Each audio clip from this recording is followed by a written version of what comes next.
The At Home Show.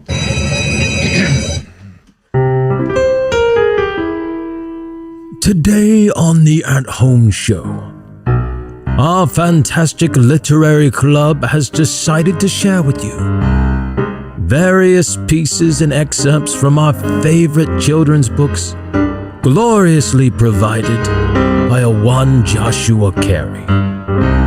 We shall criticize these books, both good and bad, share our favorite parts, and enlighten you as to what, my good fellow or lady, is a worthwhile read. All that and more on today's At Home Show.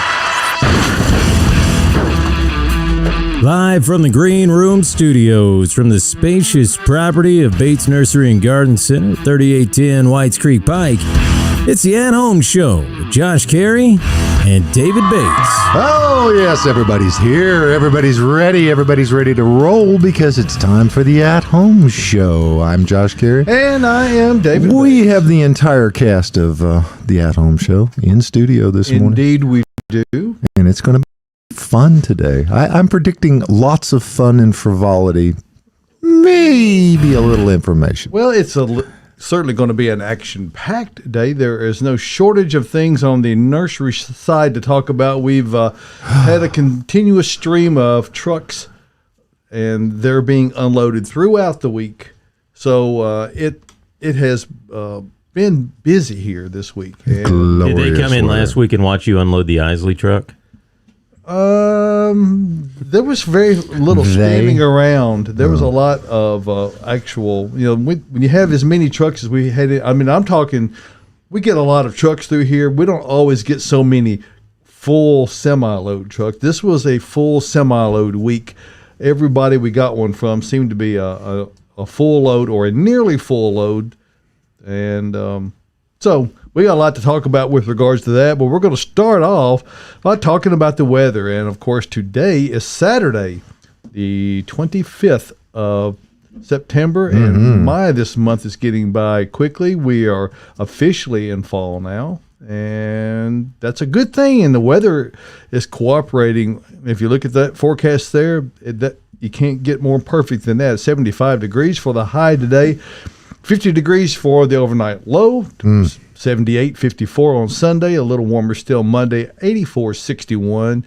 And we've kind of got mid-80s to lower 80s and, again, the upper 70s by later in the week with nighttime low temperatures in the mid to upper 50s to low 60s only on Monday night. So, and no mention of rain, which is, at this point, is very welcome because we've gotten enough. We've gotten enough to last us for just a bit. It's so it's been a really wet, late end of summer, and it's currently 52 degrees here in the green room at Bates Nursery, and it's time to get on with the show. Get it?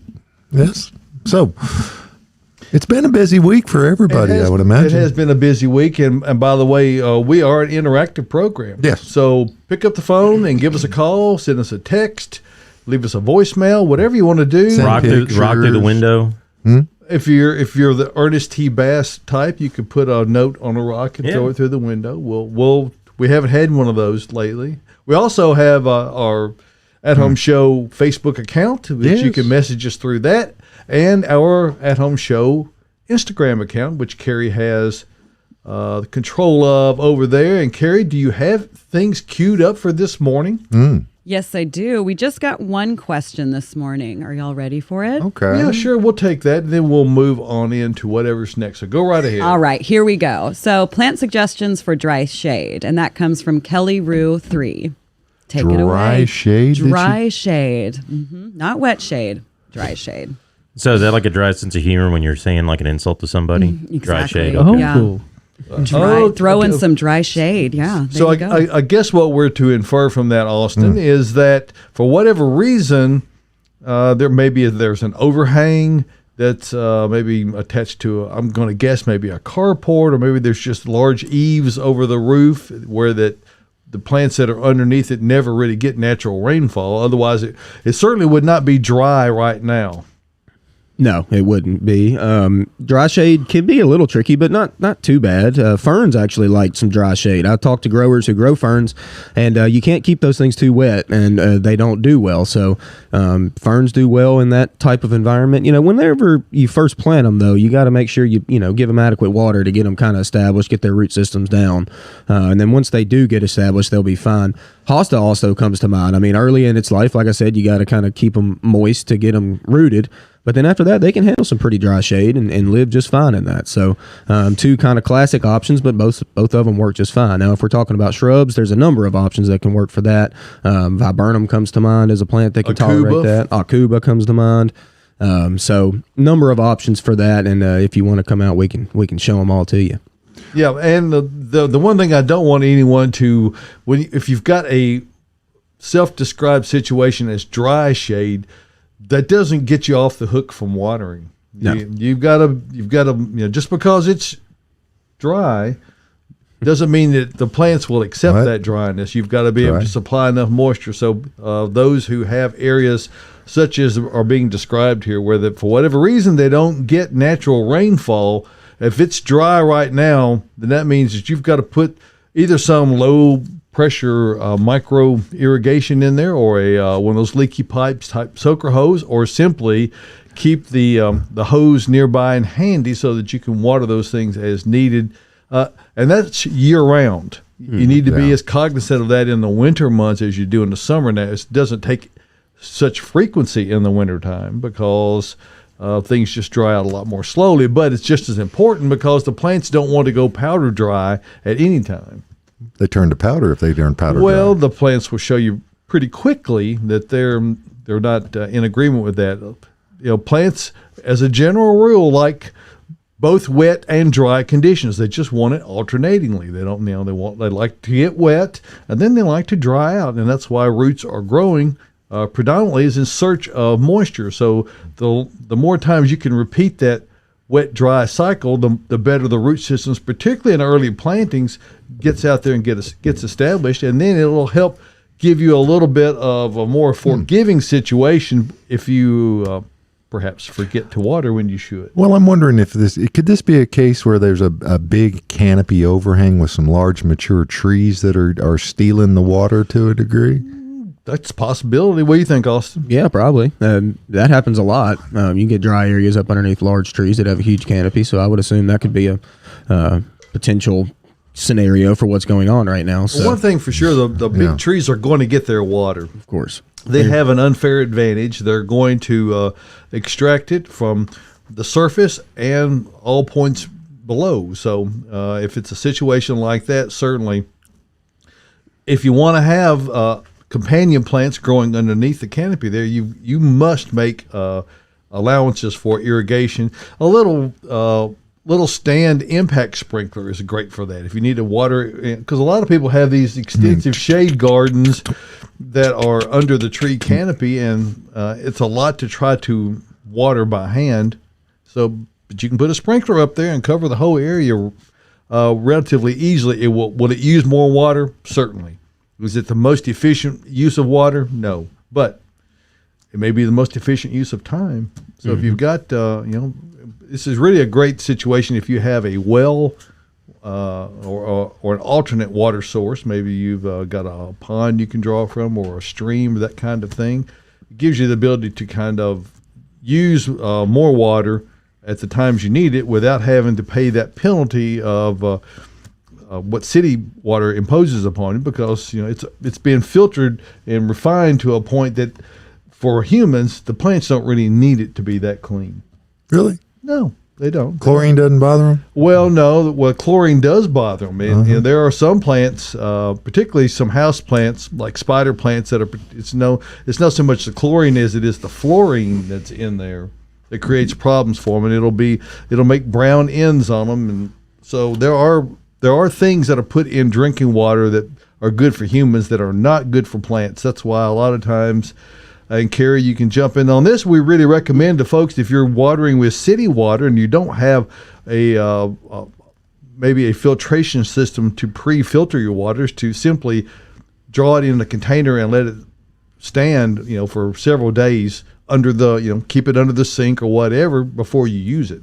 Yeah, I'll keep a watering pitcher around and let the water sit for a few days before watering plants. Because like Calathea are really sensitive to city water. I've had people say they watered it one time with city water and they died. So Madison water. Madison water. Yeah. Oh, that's the danger zone. Well, right there. and I think what one of the things that has become more widespread, and I really we need to get our good friend Gilbert Lovell on here with Rock City Machine Company at some point. Rock City, because Gilbert would be a great one to talk about home filtration systems. You can do a whole house, or you might simply just do a source point, maybe just at the sink or where you have a reverse osmosis.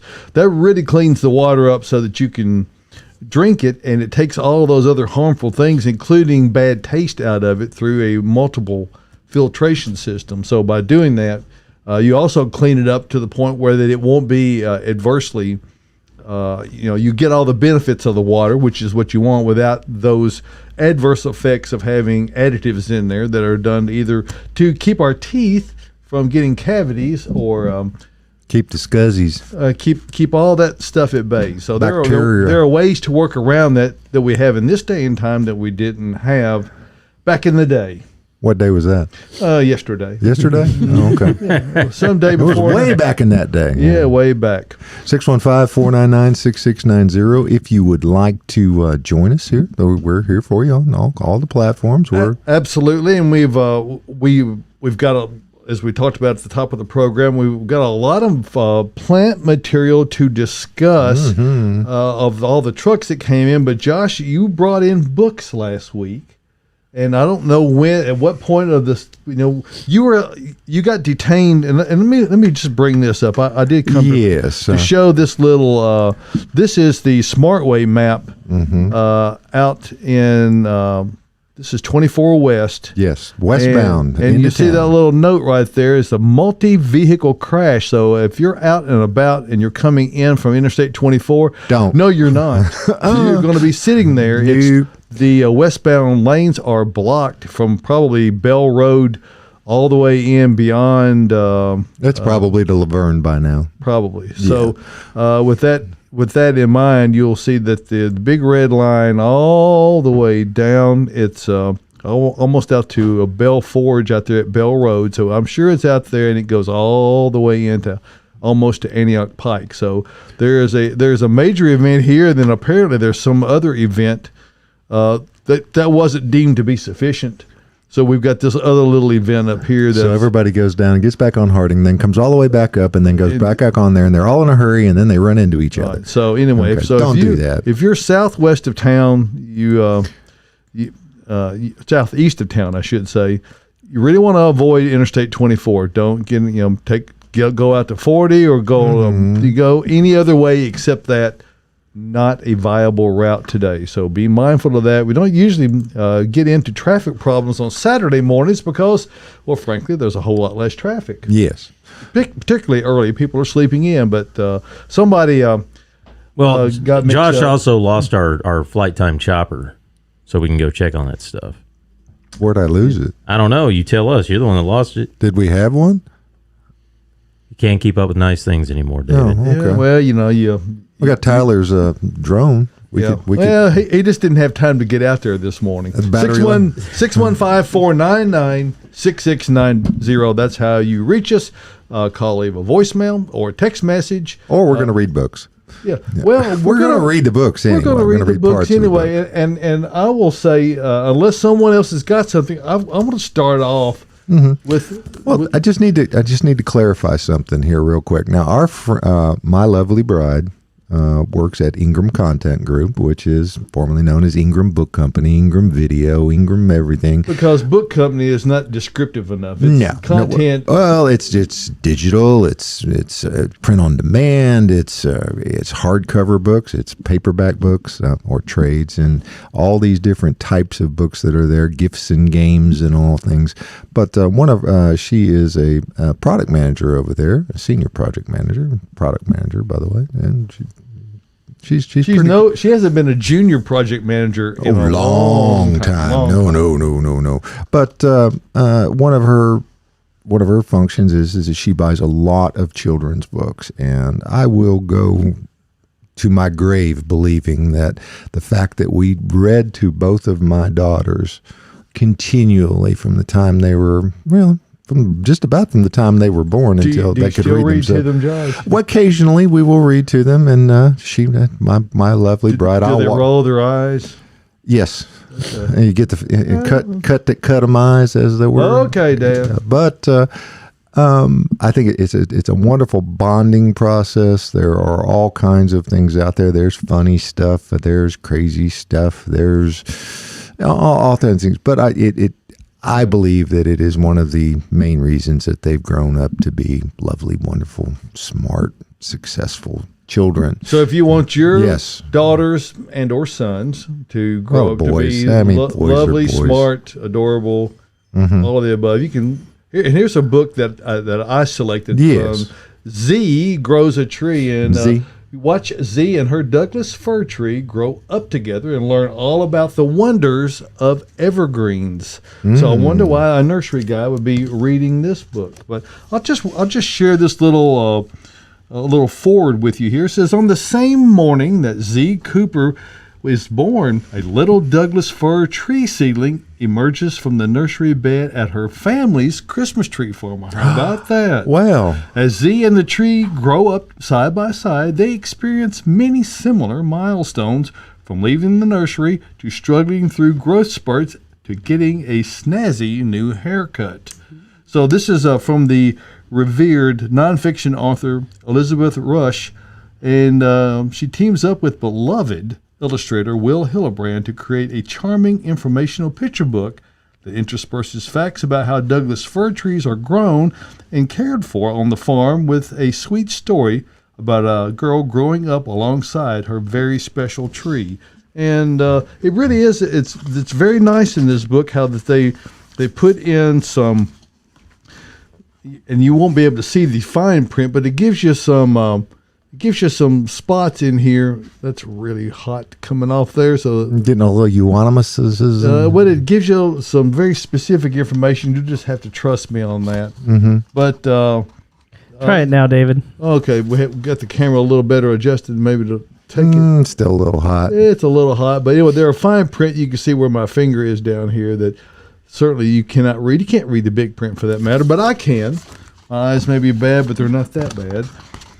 And I'll just read the first couple of pages here, and then we'll pass around the room to others with their selections. Well, one of the things that I love about children's books are the illustrations. And you live in an arty household, so I mean, I do. The appreciation of being able to see and the stuff that goes on from the cartoons, the stuff. Cary's book in particular was beautifully illustrated.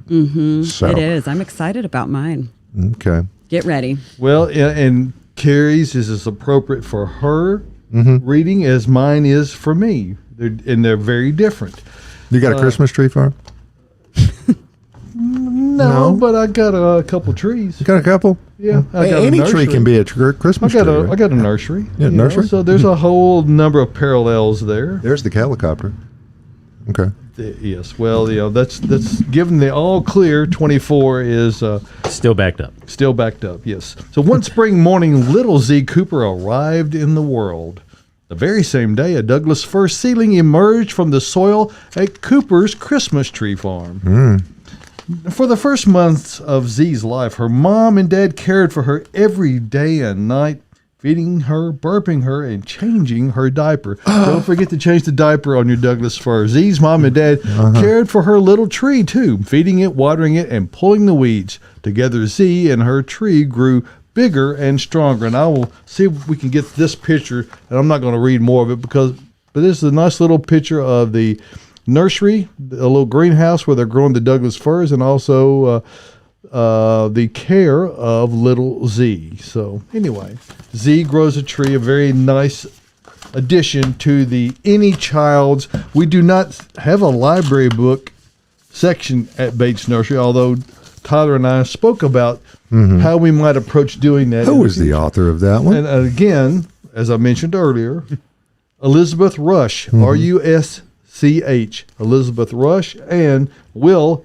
Hillenbrand, the illustrator. So, Whoops, I messed that up. I was about to say Drew Sullivan. I don't know where that came from. 615-499-6690. I don't think it's Drew Sullivan, but who's your, again, for the at-homies out there, who... Let's give that. There we go. There's Will Hillenbrand. Drew could write a children's book. Yeah. Could he draw a children's book? He could draw like a child. It might I'm be sure. a children's book for adult audiences. I'm not sure, but or not. Maybe. So anyway, there's my little contribution today. Z grows a tree. So Josh, I'm going to turn it over to you now, since this is largely your instigation. You direct to whomever you want to direct to, and take it away. Well, I'm going to save mine for a minute. So Well, I mean, but I'm saying direct it if you want to, He's telling you to pick someone next. If you want to have Cary read next, I kind of alluded that she would be next. Well, don't allude. Okay. Speak directly. Looks like it's my turn. It's not a rant. This is not a plant rant, by the way. So No, Yeah, we we'll have get that to coming We'll later. get to that. You won't miss out on that. Don't worry. But just a fun fact, David, after listening to your book, my parents planted a conifer for every child they had in their yard. Don't live in that house anymore. I mean, they don't. So haven't seen those trees. I think they actually got cut down because mine's 45 years old now. And I always tell people, say, look, do remember, there's no actual connection between this tree you're planting and the child, other than the fact that it's a remembrance.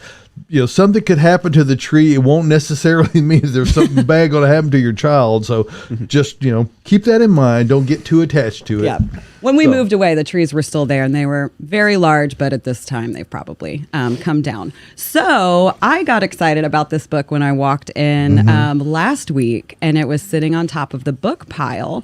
It's actually from my favorite book, or author of my favorite book growing up, Angelina Ballerina, that my mom used to read for me, and then I would have in dance studios because I used to teach kids how to dance all the time. So this book is called Twinkle Thinks Pink, and it's about a fairy and roses. So it kind of combines my favorite things: dancing, magical spells, and plants. And it is by Catherine Hollibird and illustrated by Sarah Warburton. So you can see the cover. It's nice and glittery. I don't know if the lighting is going to pick up on that. But, ooh, look at it. Yeah, Tyler, zoom in on that. So I picked a very short passage. It's a cute book. It's about a little fairy in training, if you will. And she's kind of playing with her friends and showing off and tries to do a spell. And she wants to turn some flowers pink because that's her favorite color. Oh. She just wants to turn the roses pink. But, oops, she turns her whole garden pink. Wow. So I'm going to give you a little insight into this book and read you the spell that she casts, which does kind of remind me of someone in this room. It's roses are red, that's what I think, but now let's make all roses pink. But her spell is so powerful that she turns all the plants pink. But I really love this book. The illustrations, like Josh was talking about earlier, are gorgeous. There's actually a rainbow page in the back. Let's show that off. Ooh, wow. Also glittery. So this is a great book. If I was still working with kids, which I will probably be one day again, I would definitely bring this book in for story time. I know they would all love it, but I'll probably pass it to Austin because he does have 3 daughters that I think will enjoy this book. But it's a great read. All righty. Yeah. Well, speaking of Austin, Hello. did you do your little homework assignment this past week? Yeah, I did. I read, Josh gave me a number of books, actually, and I read, I think, all of them to the kids. I read to them every night. Me and my wife both do. We have 3 now, so we have to kind of switch up. And I'll take one first, she'll take the other one, we'll switch up, lay with them, the whole thing, the whole nightly routine. So books are a huge part of it. to be honest with you, this morning I had to go into the room and find these books because if you know and you do have children, you know that books are usually strewn about the room. I know it's my Along house with anyway. everything else. Everything, the clothes and everything. So I had to actually go back and find the books that you gave me. You're going to be in trouble when you get home because you stole her book. Yeah, I know. They'll be fine. They've got like thousands of books. They've always really loved to read. So we certainly do that every night. I picked The Little Green Hen as my book. Aw. Can you get that at all? Kinda. Sorry, this camera is way less flexible. Yeah. I got you. Well, Little Green Hen is the name of this book, and it is written and illustrated by Allison Murray. So, also a writer, also an illustrator. So that's pretty cool. Yep. And we'll just read the back here. It says, "Who will help the little green hen take care of her beautiful apple tree? Dog, squirrel, and sparrow will, but not the peacock, cat, or fox. They are far too busy. What will it take to turn them as green as the little green hen?" So, yeah, it's a little book about her starting some apple seeds and realizing she's got a lot of them and she needs some help. Some of her friends are willing to help. Some of them are not. Then later on in the book, a large flood comes by, and then her friends that didn't want to help her at first realized they needed some help, and the little green hen offered some support for them inside of her hollow apple tree. She did get one helper, didn't she? She got a few helpers. Yeah, she got a few. But And it helped illustrate to others that they should be giving help, not just receiving. exactly, yeah. So she needed. It was kind of cool though because they get back to horticulture a little bit to where she talks about how she has to thin out some branches and she has to do some pruning. She's got to have some pest control because she's starting to see some bugs. So she gets a little sparrow to help her out with that, and it's a cute little book. So like I said, I've already read it a couple times to my daughters, and How many times did did you read it just on your own first? I didn't.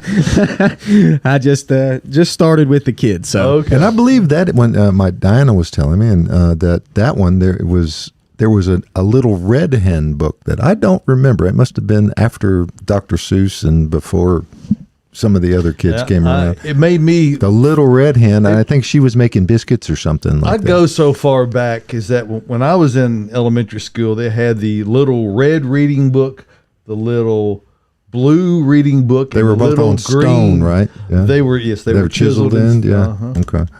So yes. 615-499-6690. Thank you, Folks, Austin. yes, sir. If you have a favorite children's book, call us. Let us know. I mean, we'll let you go if you comment about it on the Facebook page as well. But you did your homework partially, didn't you? Yeah, I just forgot to bring the book in. I did find an online version, though. Oh, okay. Well, we want to, again, now this is another thing. I would like to encourage everyone to go to their local bookstore of choice to view these books and partake of them. And in particular, And we'll attempt to get a list together and put them in the notes below the with real video. good pictures, better pictures of what's so we'll actually try to do some post production today and get that information out there for all. Now, your boy. Yeah, I had a book called Sleepy Bird. It was Bird. written and illustrated by Jeremy Tankard. Tankard? Apparently, there's a whole series of these books. Boohoo Bird, something Hungry Bird, where it looks like he's been famished and can barely crawl. And these are kind of intense books. Are they? Yeah, at least according to my son. Anyway, the part that I wanted to point out, my son likes to edit stories. He'll make you go back and read them. He's not satisfied with them as they arrive. He needs to tweak Be a better them. idea, yeah. Tweak Yes. them. Do you have to physically go in there and write that into the book, or No. he tweaks them as he goes along? As we go every along. time. All right. So, for example, here's part of the book.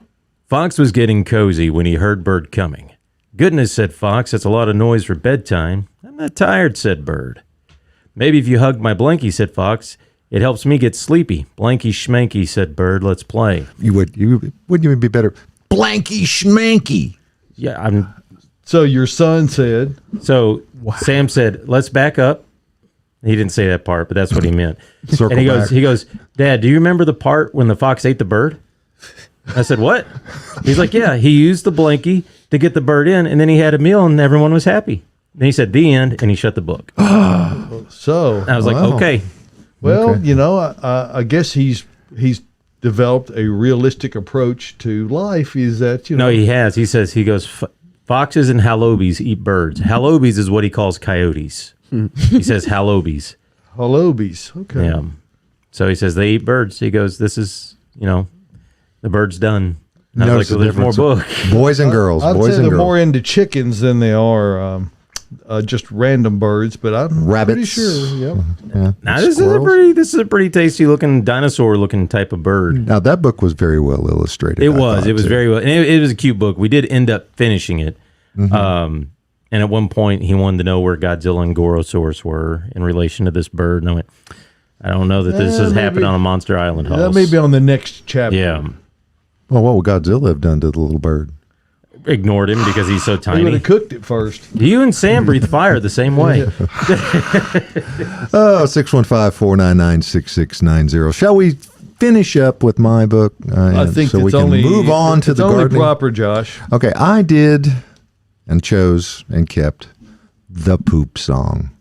Now, And is anyone here even Is that- mildly surprised by the that? poop Well, song. it's autobiographical, right? Well, we all, autobiographical. it's a great little read. It's by Eric Litwin and Claudia Bolt. It's Boldt, and Litwin is Litwin. This is a chronicle book, and it's gorgeous. I mean, it's more cartoonish than things were going on with it, but it teaches life lessons. Okay.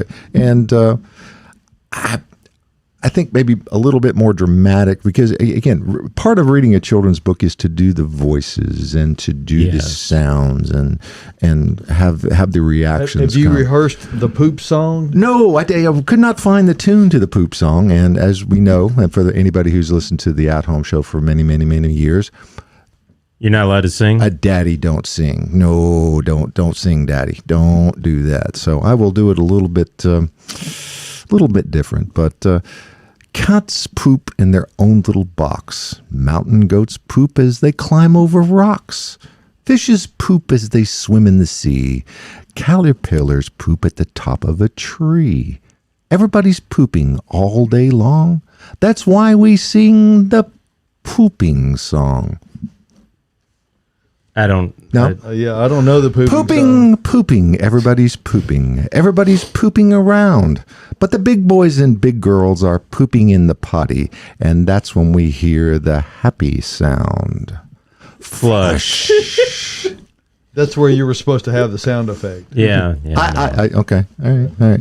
But it's great. You have fun and make it as much fun to do it as everything goes All along. right. Inky King. That's another one of my favorites that we did. I couldn't find a suitable flushing sound effect that wouldn't cost me $7. So Well, it wasn't worth that for the purposes of. Okay. And 1, 2. Everybody on 3. Everybody go flush. 1, 2, 3. Flush.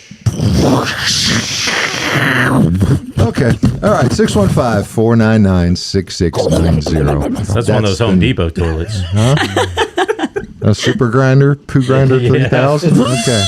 Okay, we're going to shift gears here, and thank you, Josh, for the show prep and the idea for some good kids books here that also, at least in the case of 3 of them, has a pretty strong connection with gardening. So Yes.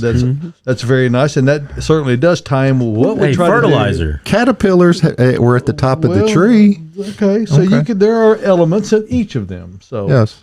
Anyway, let's talk for just a moment about where we're broadcasting from and what we got going on here at Bates Nursery and Garden Center. Of course, if you come out and see us, you're going to see that we've done a lot of renovations over the summer months, and Austin in particular has been extremely involved in that. Well, I'll say Cary has been as well as many others here at Bates Nursery. And what we've done is we've been fortunate to be in business for a lot of years, but the downside of that is the facilities start showing signs of aging, and pretty significantly. So we've had to go back and do some extensive renovations, which we hope you'll appreciate when you come back out. It sure makes it for a much more pleasant shopping experience. So we hope you'll get to see that today. And in Cary's world up in the tropicals, and she'll talk more about that here in a bit, all the tropical areas, that entire facility has been redone. This picture here on the front of the web site page is down in the perennial section where Joy is.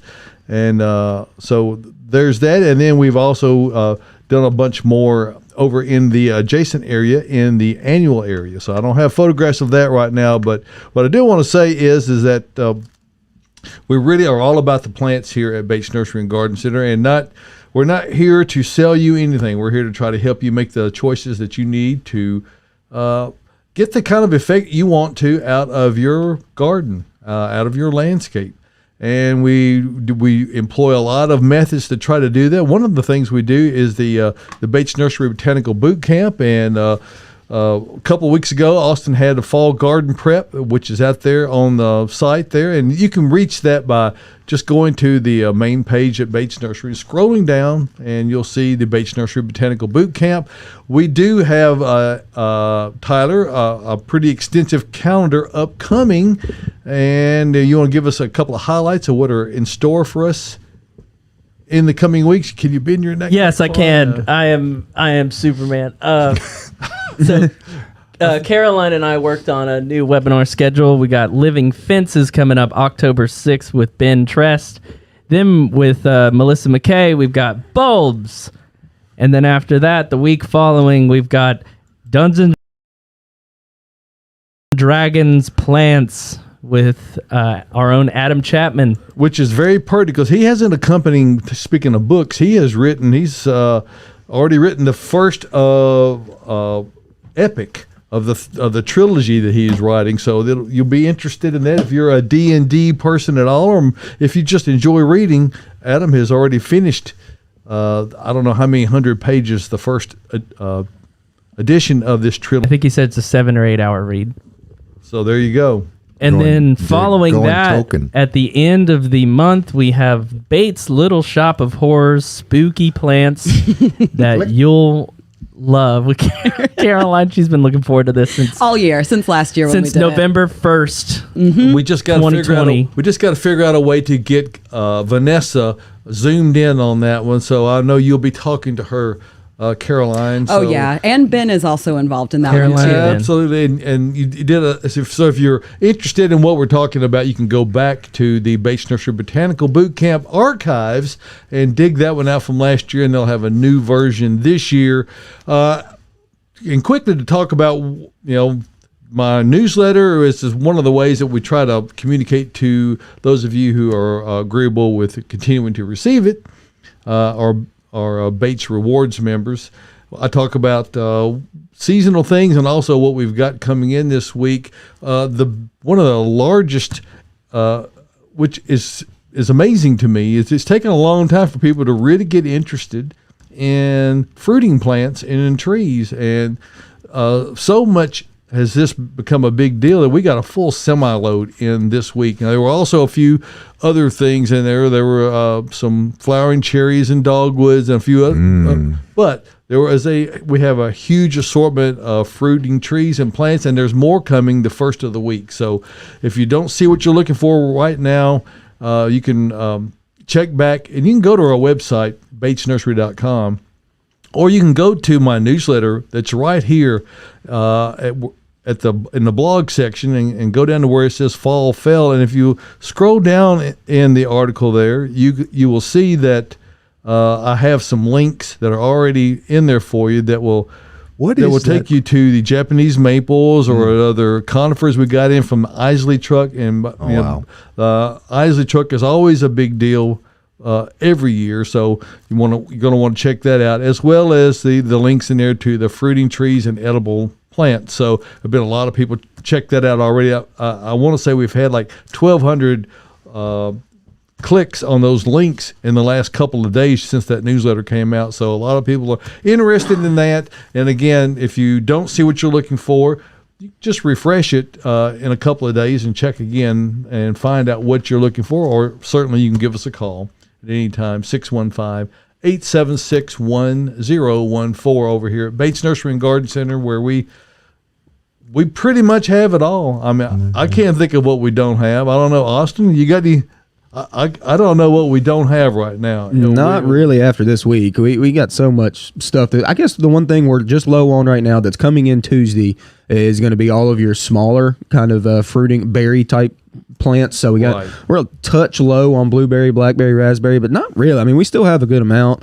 But like I said, on Tuesday, there's like a lot coming. So And anything you want in container grown trees, which what that means to you as a homeowner is that you can plant them right now and have great success. If you're dealing with a balled and burlap tree, those that would be dug right now, it's a little ahead of the curve. You really want to wait a while on that. So we really try to offer predominantly container grown trees. That way there's no transplant shock and you can plant them with equal success at any time of year. So whether you're dealing with Austin or Cary or any of our other landscape professionals here at Bates Nursery and Garden Center, we're going to help you get the best information you can possibly receive so that you can get the right plants in the right place the first time. That's the way we do it here. And we're not here to sell you anything. We're here to help you.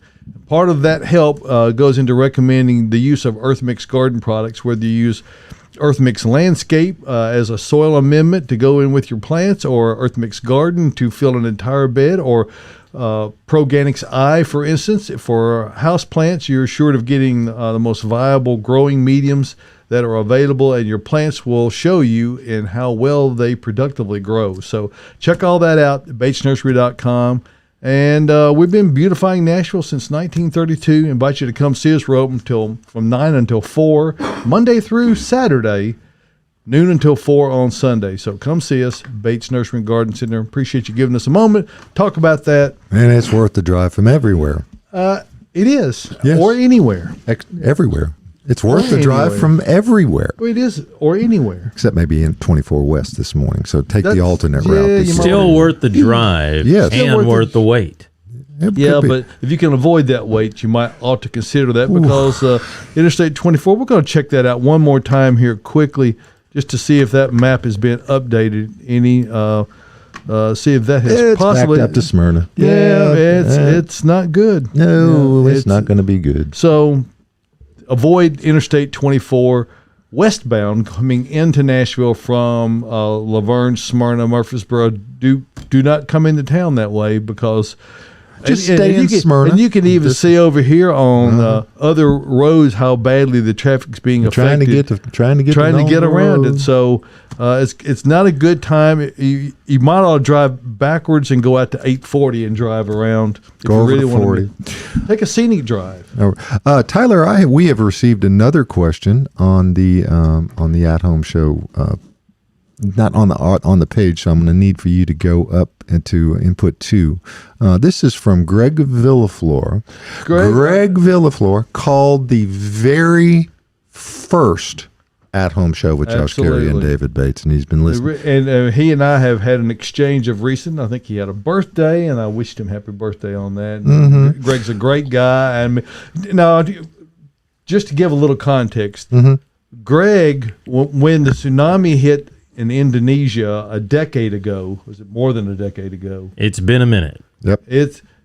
He flew there, and I think he went for 2 weeks to help in the cleanup process. I mean, so this is a guy who is a doer, not talking about doing it. He does it. So kudos to Greg. I'm sure he's happening to whatever situation he's in. So with that context, His question, he's showing we have a leaf photo up there on the page, and it is quite skanky, but he's wondering what's causing the spots and what should be done to fix it. Well, it's an oak tree. Yep. And I'd like to see what helps us greatly is to see a lot more of the whole tree. I mean, that is one single leaf, but if this is a 50, 60 foot oak tree, you're probably talking about 1 million leaves on the tree. So just one is, obviously that looks pretty rough and terrible. And it's just probably a leaf spot fungus, which gets on a lot of trees this time of year. In Middle Tennessee specifically, we're a fungusy state, y'all. And if it's yeah, and he's actually in northern Mississippi. Yeah, he's in, but still, it's the same. pretty much the same, yeah. Yes. So if it's a young, small tree, I would say that's something to be concerned about. If it's an extremely large tree, we're getting close to dormancy. So what we're seeing is a lot of those fungal spots starting to kind of build up this time of year, and you're starting to see a lot more like ugly on the leaves, if that makes sense. So won't be long that the leaves are going to drop off the tree, and we're going to restart next season. Depending on how big the tree is, really it depends, really tells you what you can do about it or what you can't. If it is a 50, 60, 70 foot tall tree, it's really hard to get a spray all over that tree and to fix these things early, because you got to prevent these fungal pathogens. But because once you've got them, they're going to stay there until the rest of the season. Now, yeah, and there are some of those things that are really almost impossible to prevent, and particularly if you're having conditions where this swelter condition exists, and when does it not exist throughout the summer? And when you see this necrotic look, this is obviously the leaf is dying. It does not necessarily mean that the tree is dying. The tree is dealing with these effects the best it can, and much of what it has to do is to simply allow this foliage to die off and to save itself for the next season. So, and not to mention that he was in the pathway of some massive storms this year. So, I mean, and a lot of the deluge that we got in Nashville pales in comparison to and what it's they not received just there. the amount of rainfall, it's how long it's been going on. It's been weeks during the really hot part of the season, so it just exacerbates the situation greatly, does it not? Also, Is that your cousin? Exacerbates, yes, Oh my gosh. I missed that one. Oh, that was good. But another good resource too is that if you are concerned, and this is say 80 to 90% of the leaves on the tree look like this, it's never a bad idea to contact your local extension agency and send in some samples and let them look at it under a scope and make sure that it's not a fungal pathogen that's going to actually kill your tree. There is a pathogen called sudden oak death is what we call it. It's a Phytophthora, I believe, type of fungus. And if that is the case, then yeah, you're probably going to see slow decline and death on your oak tree. But you can send in samples to at least rule that out, because they might tell you the same thing we're saying. It's a spot, fungal pathogen. Just let it restart next season. It'll be fine.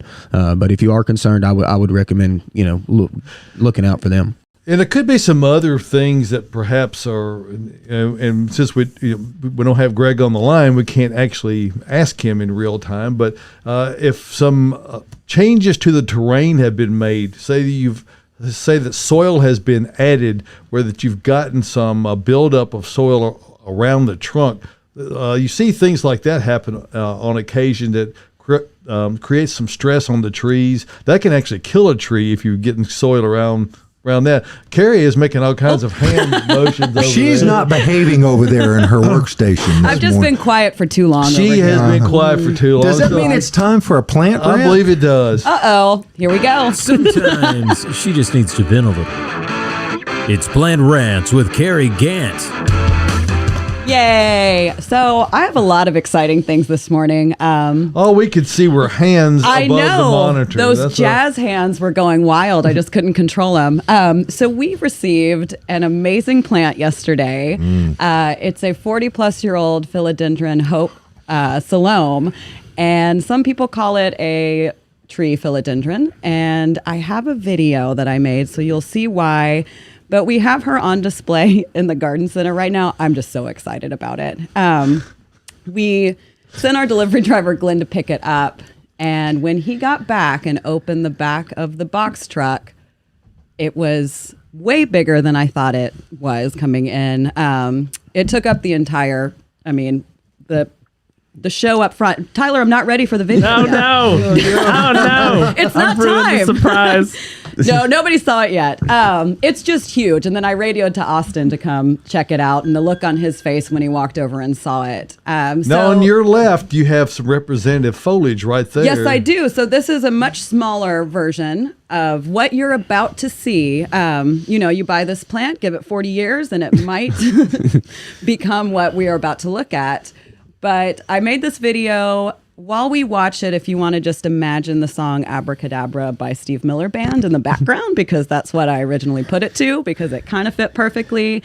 We did have a lot of people start taking photos with it. So if you want to come down and take a selfie with this beautiful plant. $27.50 to get the picture. Yeah, I'm going to say, is it like the biggest ball of 27.50. yarn in Iowa or something? The biggest Pretty much. philodendron in Tennessee? People are going to travel from Wow. all around. We did hear that Nashville Zoo was going to take it because it's so cool and so large, but it's toxic. So they didn't want their animals to, eat it and hurt themselves. Okay, Tyler. Now, I for think the it's record, time. you would have to eat quite a lot of Yes. it, but somebody, a giraffe, I guess, or Elephant. Yeah, something could. So there she is. Look at that Oh, she's in her new home. We did name her too. that's out of the Josh Cary playbook right there. Thank you very much. What What'd you is that? call her? A Nyler. So there's Uh-huh. there's Austin in the box truck. So you can see how big it is. It's just taking up the entire ceiling. And we're about to have some really adorable shots of some of the Bates Nursery employees. So there's Elaine. Elaine, her last day, It unfortunately. is her know. last day. There's me and Tyler just being so excited. Look at the size Look of at those that. leaves. And I hope that song is still playing There's for Austin you. going, snap the picture. Yeah, Yes, take come this on. photo. There's Shannon just working it. This is my favorite picture coming up. Oh, Terry and Tyler. TNT right there. TNT. So there's a Nyler in her new home. You can come take a look at her, take a photo. Maybe we'll make another slideshow. If we get enough photos taken, tag us here at Bates Nursery on our Instagram and Facebook. But I mean, that was what I was most excited about when it came to my plant rant today. So I hope you guys. Well, Where in the wonderful. world did it Excited. come from? That's what's awesome about retail for me is that you never know what you're going to get. It was Right. honestly just a man coming in. I thought he was needing some plants. Ended up saying, "Hey, I've got a 40-year-old philodendron that I'm tired of moving in and out of my house."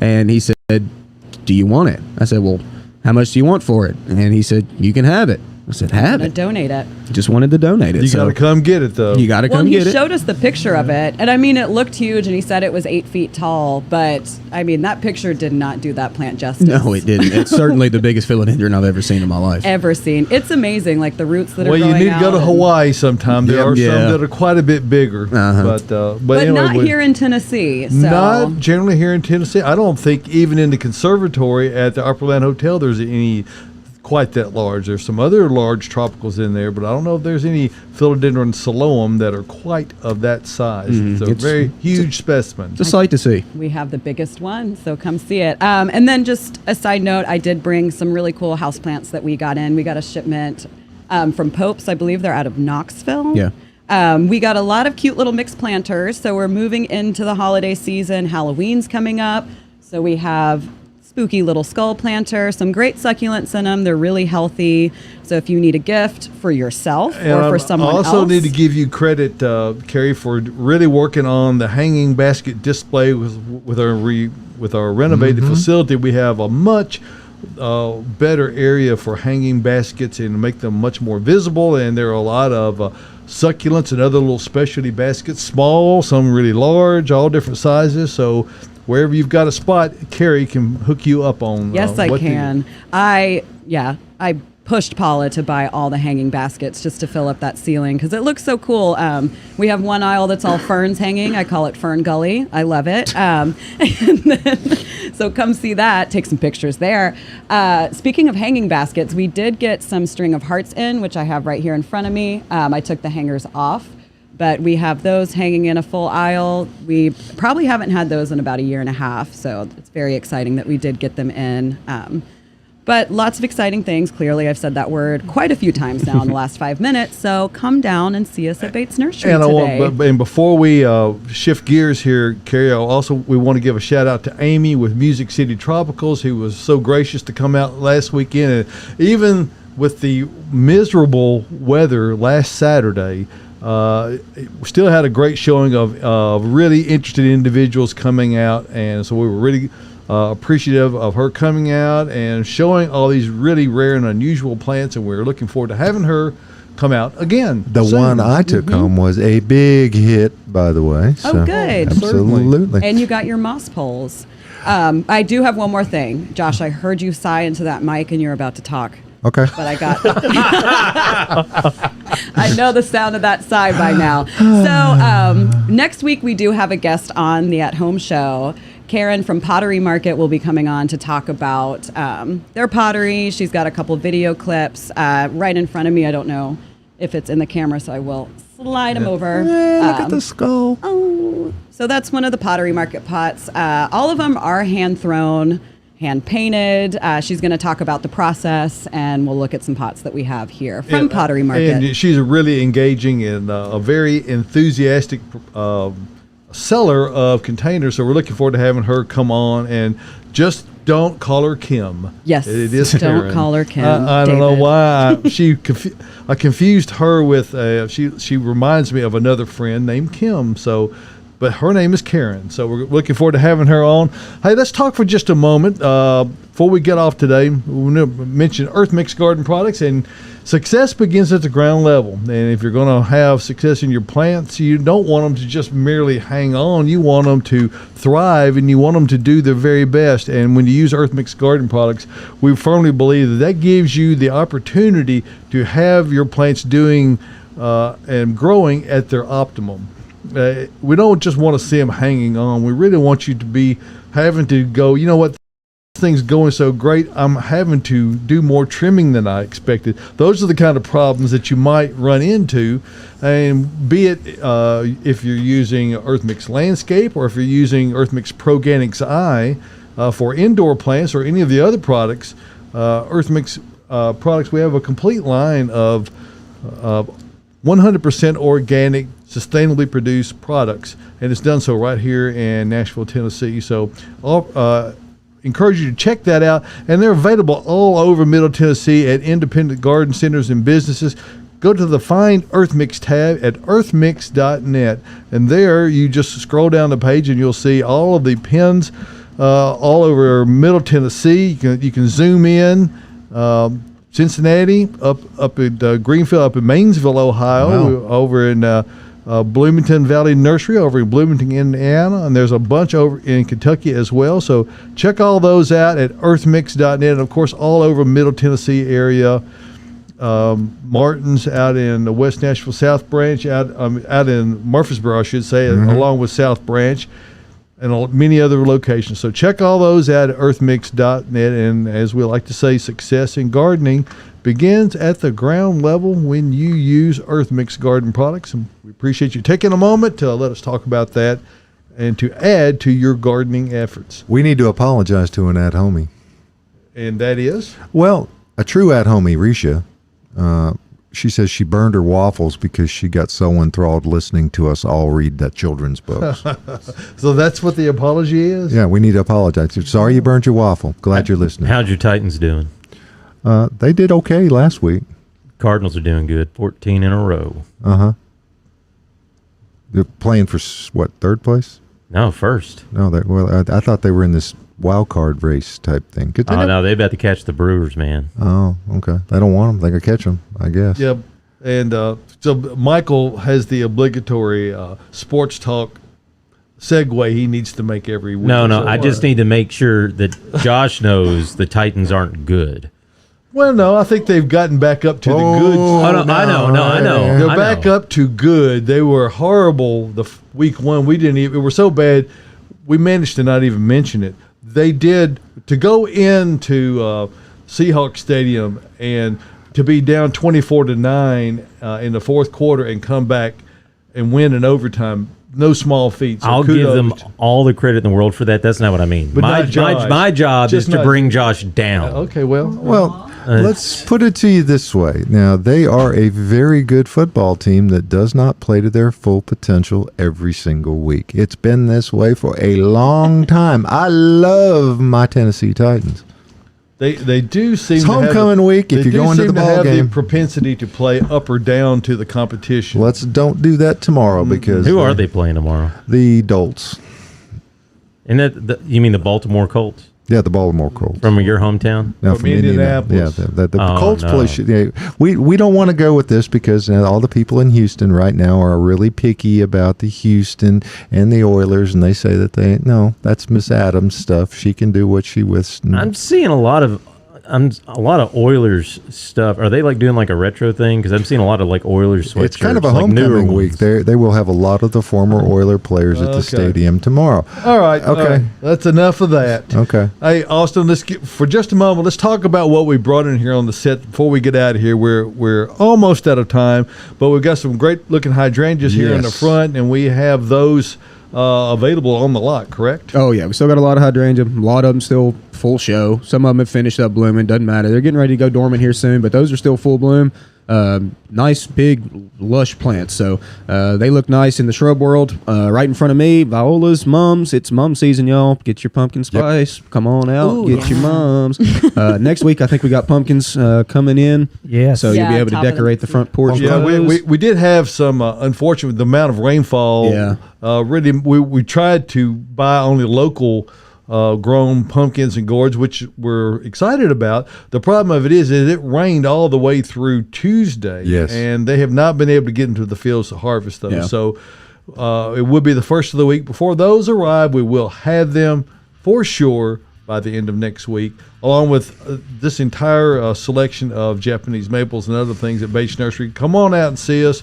We're going to be here till 4 o'clock today. We appreciate you tuning in today. Tyler, go quickly to input too, if you can, while we're talking and filling in here for a little bit, because we have we're out another of time. congratulations, Josh. We have another lad homie who caught his first fish. That's his third fish, but it Third all fish. Okay, he caught his first He fish. was as excited as though it was the first one, though. Yes. So way to go, Sam. Yeah, way to go. And next Saturday morning, hey, folks, we're going to come back and do another at-home program for everybody here from the Green Room Studios. We thank you for participating this week. Hope you enjoyed the show.